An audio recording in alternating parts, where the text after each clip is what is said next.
తగరము సీసము పుట్టాయి తప్ప పిల్లవాడు మాత్రం కనపడలేదు. అయిపోయింది మన ప్రణాళికంతా, పిల్లవాడు పుట్టలేదు అని దిగాలు ముఖాలు వేసుకుని ఆ పైనుంచి చూస్తున్నారు. ఆ రెల్లు దుబ్బుల్లో రాత్రివేళ తెల్లగా మెరుస్తాయే రెల్లు దుబ్బులు, ఆ రెల్లు దుబ్బుల్లోంచి బ్రహ్మాండమైనటువంటి కాంతులు మెరిసిపోతుండగా 6 ముఖాలతో అద్భుతమైన సౌందర్యంతో ఒక పిల్లవాడు పుట్టి పాల కోసం ఏడ్చాడు. అమ్మయ్యా పుట్టాడు రా పిల్లాడు, శివపుత్రుడు జన్మించాడు, మన బాధలు తీరాయని వాళ్ళందరూ పొంగిపోయారు. షష్ఠి 6 ముఖాలతో షణ్ముఖుడై పుట్టాడు. ఆ పుట్టినటువంటి వాడు కూడా మహానుభావుడు 6 ముఖాలతో పుట్టాడు కాబట్టి షణ్ముఖుడు. పుట్టిన పిల్లాడికి పాలివ్వాలి, ఆ కృత్తికల్ని పిలిచి మీరు పాలివ్వండి అన్నారు. వాళ్ళన్నారు మేము పాలిస్తాం, కానీ ఇప్పుడు పాలిస్తే కానీ మరి పిల్లాడు బతకడు కాబట్టి వాళ్ళు అన్నారు మేము పాలిస్తాం, కానీ ఆ పిల్లాడిని మా పేరుతో పిలుస్తారా అన్నారు, మా పిల్లాడని చెప్తారా అన్నారు. అబ్బే అలా ఎలా కుదురుతుందండి అన్నారు అనుకోండి. వాళ్ళు పాలివ్వకపోతే పిల్లాడు. అందుకని వీళ్ళు వెంటనే దేవతలందరూ అన్నారు తతస్తు దేవత సర్వ కార్తికేయ ఇతి బ్రువన్, కార్తికేయుడు కార్తికేయుడు అన్నాం కదా, ఇవ్వండి పాలన్నారు. అమ్మతనం ఎంత గొప్పదో చూడండి. ఇప్పుడు ఈ కృత్తికలు 6 పిల్లాడికి 6 ముఖాలతో ఉన్నవాడికి 6 పాలిచ్చారు. వాడు పాలు తాగాడు. పుత్రస్త్రైలోక్య విఖ్యాతో భవిష్యతి న సంశయ. కార్తికేయుడు కార్తికేయుడని మేం పిలవడం కాదు, 3 లోకాల్లో పిలుస్తారు ఈ పిల్లాడిని, సరేనా అన్నారు దేవతలు. అప్పుడు వాళ్ళు పాలిచ్చారు. కాబట్టి కార్తికేయుడు అగ్నిలో శివవీర్యం చాలా కాలం నిలవ ఉంచబడి అగ్నిహోత్రుడు గంగలో ప్రవేశపెట్టాడు కాబట్టి పావకి. శరవణములు అంటే రెల్లు దుబ్బుల్లోంచి పుట్టాడు కాబట్టి శరవణ భవ.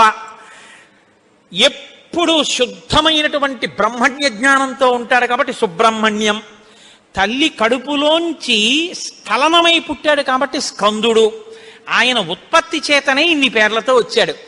ఏమంటే మీరు ఇంత గొప్పగా ఏదో పాపం నోరు కొట్టుకు చెప్పారు, కానీ మాకు అసలు అనుమానం మాత్రం అలా ఉండిపోయింది, మీరు మంగళం చెప్దాం అనుకుంటున్నారేమో. అలా అనత్సా దేవతలు, అలా అడగడం వల్ల కదా ఇంత కథ వచ్చింది. అలా ఎందుకు అడగాలి అసలు అంటే, మహానుభావుడు శంకర భగవత్పాదాచార్య స్వామి వారు బ్రహ్మసూత్రాలకి చేసినటువంటి వ్యాఖ్యానంలో ఒక చోట ఉదహరించారట దీని గురించి. దాని గురించి అసలు ఇలా ఎలా జరిగిందని కంచికామకోటి పీఠాధిపతులు చంద్రశేఖరేంద్ర సరస్వతి స్వామి వారు ఎంతమంది పౌరాణికులను అడిగారట. ఆఖరికి ఒక ఆయన దీని మీద పరిశోధన చేసి చేసి త్రిపురా రహస్యంలో ఉన్నటువంటి మంత్రాల యొక్క వ్యాఖ్యానంలో దీని అసలు వృత్తాంతం ఎక్కడుందో పరమాచార్య స్వామి వారికి తీసుకొచ్చి చెప్పారు. త్రిపురా రహస్యంలో ఉంది దీని రహస్యం, అక్కడి నుంచి అనుసంధానం చేయాలి దాన్ని. సనత్కుమారుడు అని ఒక ఆయన బ్రహ్మమానసపుత్రుడు, ఆయన పుట్టుక చేత మహాజ్ఞాని. అటువంటి పిల్లవాడు ఆయన ఎప్పుడూ తనలో తాను బ్రహ్మజ్ఞానంలో రమిస్తూ ఉండేవాడు. ఆయన ఒక రోజు రాత్రి నిద్రపోతే, నిద్రపోవడం అంటే గుర్తుపెట్టుకోండి బ్రహ్మవేత్త నిద్రకి కూడా ఆయన సాక్షి. అటువంటి ఆయనకి కల వచ్చిందంటే అవస్థ ఏర్పడింది, స్వప్నావస్థ. ఆ కల్లో తాను రాక్షస సైన్యాల మీద యుద్ధం చేస్తున్నట్టు కల వచ్చింది. ఆయన తెల్లబోయి ఇదేమి నాకు కల రావడం ఏమిటి, కల రావడం అంటే మనసులో ఏదో కోరిక ఉంది, ఆ కోరిక కల్లో కనపడింది, స్వప్నావస్థలోకి వెళ్ళాను, ఇది దోషం కదా, నాకు అలా ఎందుకు జరిగిందని తండ్రి చతుర్ముఖ బ్రహ్మగారి దగ్గరికి వెళ్ళారు. వెళ్ళి నాన్నగారు నాకు ఇలా కల ఎందుకు వచ్చింది నాన్నగారు అసలు అని అడిగాడు. ఆయన అన్నాడు, నాయనా నీకు ఇలా కల రావడానికి ఒక కారణం ఉంది. నువ్వు పూర్వజన్మలో వేదాన్ని నేర్చుకునేటప్పుడు వేదంలో దేవతల గురించి రాక్షసుల గురించి దేవదానవ యుద్ధాల గురించి చదివి ఈ రాక్షసులు ఎప్పుడు వేద ప్రమాణానికి వ్యతిరేకంగా ఎందుకు ఇలాంటి పనులు చేస్తుంటారు, వీళ్ళని పట్టుకుని చంపేయాలని వ్యగ్రత పొందావు. ఆ వ్యగ్రత జీవుణ్ణి పట్టుకుంది. అది ఈ జన్మలో బ్రహ్మవేత్తవైనా నీకు ఆ వాసన ఉండిపోయింది. అది ఇప్పుడు కలగా వచ్చింది. అది తీరాలంటే నువ్వు దేవసేనకి అధిపతివి కావాలి. నువ్వు దేవసేనకి అధిపతివై రాక్షసుల్ని సంహరిస్తే ఆ కోరిక తీరుతుంది.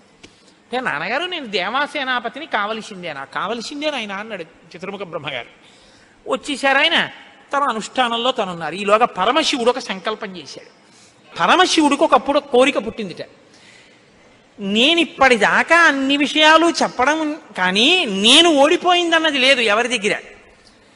ఓడిపోవడం అంటే బయట వాళ్ళ దగ్గర ఓడిపోతే బాగుండదుగా. ఓడిపోవడం అనేటటువంటిది కూడా మనిషి జీవితంలో సన్మానంగా ఎప్పుడు మారుతుంది? పుత్రాదిచ్చేత్ పరాజయం, తన కొడుకు చేతిలో తాను ఓడిపోవాలి.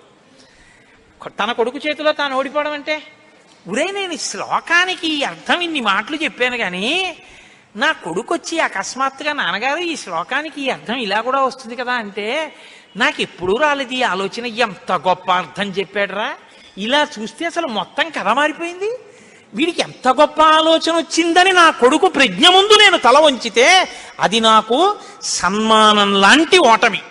అలాంటి కొడుకు నా కడుపున పుడతాడా అనుకున్నట్ట పరమశివుడు కూడా ఒకనకొకప్పుడు. ఇప్పుడు సనత్కుమారుల వారికి ఈ కోరిక, పరమశివుడికి ఆ కోరిక. ఒకనకొకప్పుడు పరమశివుడు పార్వతీదేవి అసుర సంధ్య వేళలో ఈ భూమండలం అంతటా కూడా విహారం చేస్తారు. శ్రీశైల పర్వతం మీద దిగుతారు. భాగవతంలో చతుర్థ స్కందం అనుకుంటే అందులో చెప్తారు దీని గురించి. వాళ్ళిద్దరూ విహారం చేస్తుంటే సనత్కుమారుడు కనబడ్డారు. కనబడితే వాళ్ళకి ముచ్చటేసింది. బ్రహ్మవేత్త మహానుభావుడు బ్రహ్మజ్ఞాని, పలకరిద్దామని వృషభవాహనం మీద కిందికి దిగి దగ్గరికెళ్ళారు. ఆయన ఇలా చూశారు, చూసి తన పంతాన్ని చేసుకుంటున్నారు. ఇద్దరు అలా నిలబడ్డారు. ఆయన ఏం పలకరించలేదు. పలకరించకపోతే పరమశివుడు అన్నాడు, ఏమయ్యా లోపల సంతోషించాడు, ఇది బ్రహ్మవేత్త అంటేని. ఏమయ్యా ఇంతసేపటి నుంచి నించున్నావు, కనీసం నువ్వు పలకరించలేదు మమ్మల్ని అన్నారు. ఏంటి నువ్వు కొత్తగా కనపడ్డావు ఏమిటి, నాకు లోకమంతా నువ్వు తప్ప ఇంకోటి కనపడితేగా, నువ్వే కనపడుతున్నది, బ్రహ్మవేత్తకి ఏం కనపడుతుందండి, విశ్వం కనపడదు, విశ్వనాథుడు కనపడతాడు, లోకం కనపడదు, లోకేశ్వరుడు కనపడతాడు. కాబట్టి నాకు కనపడుతున్నదే నువ్వు, ఇవాళ కొత్తగా కనపడ్డావు ఏమిటి, నాకు ఎప్పుడు నువ్వేగా కనపడదు, కొత్తతనం ఏముంది, అందుకని అలా కూర్చున్నాను అన్నాడు. లేచి నిలబడి మాట్లాడకుండా అలా మాట్లాడితే శపిస్తాను తెలుసా అన్నాడు. శపిస్తే ఏమవుతుంది స్వామి, దేహానికి ఏమైనా బాధ కలుగుతుంది, అది నేనైతేగా, నేను ఆత్మని, ఆత్మకి శాపం ఏముంటుంది, ఆత్మయే నేను, నేనే నువ్వు, ఉన్నది ఒక్కటే, దానికి శాపం లేదు స్వామి, అందులో నా భయం లేదన్నారు. ఓహో ఏమి ద్వంద్వాతీతుడవరా మహానుభావ, ఇది బ్రహ్మజ్ఞానంటే. కాబట్టి నిన్ను చూసి నేను మురిసిపోతున్నాను, నీకు ఏదైనా వరం ఇస్తాను పుచ్చుకో అన్నారు. ఆయన అన్నారు, వరం ఇస్తావా, మళ్ళీ ఇదో మోహం, వరం ఇవ్వడం శాపం ఇవ్వడం ఏమిటి ద్వంద్వాలు, నాకేం అక్కర్లేదు, నీకేమైనా కావాలా నేను ఇస్తానన్నారు. అంటే పరమశివుడు అన్నాడు, ఈ మాట నీతో అనిపించడం కోసమే ఇంతసేపు నించున్నాడు, నీలాంటి కొడుకు కావాలి, నువ్వు నాకు కొడుకు అవుతావా అన్నారు. అంటే సనత్కుమారుడు అన్నాడు, నీకే కొడుకునవుతానన్నాడు. అంటే పార్వతీదేవి అంది, ఏది అంత దీర్ఘం ఇస్తున్నావు, నీకే కొడుకునవుతానంటా ఏంటి, నీకే కొడుకునంటే నాకు కొడుకువే అంది. అదొక్కటి అడక్కమ్మా అన్నాడు.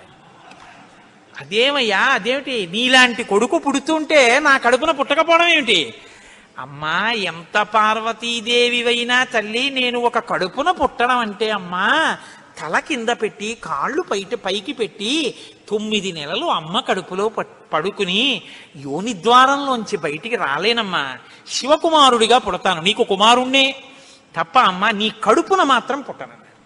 అంటే ఆవిడ చిన్న బుచ్చుకుంది, అయ్యయ్యో నేను కూడా కలిసి అడగకపోవడం వల్ల వచ్చింది, కానీ నా కోరిక నువ్వు ఇంకొకలా తీర్చాలంది ఆవిడ. ఎలా తీర్చనమ్మా అని అడిగారు. నేను ఒకానొకప్పుడు పరమశివుడు భస్మాసురుడు పరమశివుడి గురించి తపస్సు చేసి వరములు పొందాడు, నేను ఎవరి తల మీద చెయ్యి పెడితే ఆయన భస్మం అయిపోవాలని. పరమశివుడు వరం ఇచ్చాడు, నీ మీదే పరీక్ష చేస్తానని పరమశివుడు వెంటబడ్డాడు. పరమశివుడు ఏదో ఒక హేళ, ఆయన ఒక చాలా విచిత్రంగా ప్రవర్తిస్తూ ఉంటాడు, లోకానికి ఒక పాఠం చెప్పడం కోసం ఉసుమండి చేతకాని వాడయ్యని మీరు అనుకోకూడదు. ఇప్పుడు నేను మళ్ళీ శివమహాపురాణానికి అంతటికీ వ్యాఖ్యానం ఎక్కడ చేయను. కాబట్టి ఆయన పరిగెడుతున్నట్టు నటించాడు.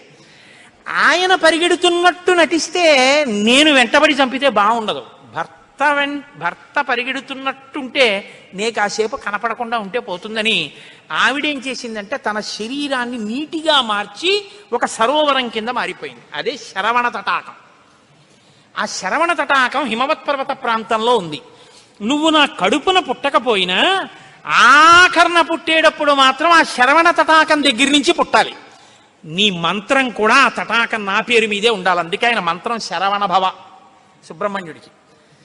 అంటే ఆయన అన్నాడు, అమ్మ తప్పకుండా, అలా నేను పరమశివుని యొక్క తేజస్సు చేత నీ తటాకంలోంచి పుడతాను. పంచభూతాత్మకం పరమశివ లక్షణం కదా. అందుకని పృథివీస్వరూపంగా, అగ్నిస్వరూపంగా, వాయుస్వరూపంగా, జలస్వరూపంగా, ఆకాశస్వరూపంగా 5 స్వరూపాలతో పార్వతీ పరమేశ్వర సమాగమ స్వరూపంగా శివశక్తుల యొక్క సమ్మేళనానికి పుట్టినటువంటి మెరుపు తీగల లోకంలో బ్రహ్మజ్ఞానాన్ని బోధ చెయ్యడం కోసమని దేవసేనాపతిని కావడం కోసం, రాక్షస సంహారం చెయ్యడం కోసం మీకు పుత్రుడిగా పుడతానమ్మా అని సనత్కుమారుల వారు పరమశివుడికి వరం ఇచ్చారు. అందుకని ఆ వరం నెరవేరాలంటే పార్వతీ పరమేశ్వర సమాగమం జరిగి పార్వతీదేవిలోకి వెళ్ళకూడదు తేజస్సు. దేవతల సంఖ్య కూడా అనంతంగా పెరిగిపోతే రేపొద్దున్న ఉపాసనలు కష్టం అవుతాయి. అందుకని నాటకీయ సన్నివేశం సృష్టింపబడాలంటే దేవతలు వెళ్ళి ప్రార్థన చేయాలి. ప్రార్థన చేసి శివతేజస్సు భూమి మీద పడాలి. అది అగ్నిహోత్రంలోకి వెళ్ళాలి. ఇది పంచభూతాత్మకమై ఆయన షణ్ముఖ స్వరూపంతో పైకి రావాలి. వచ్చి స్వామి అని పేరు పెట్టుకోవాలి. స్వామి అన్న పేరు కేవలం సుబ్రహ్మణ్యుడిది.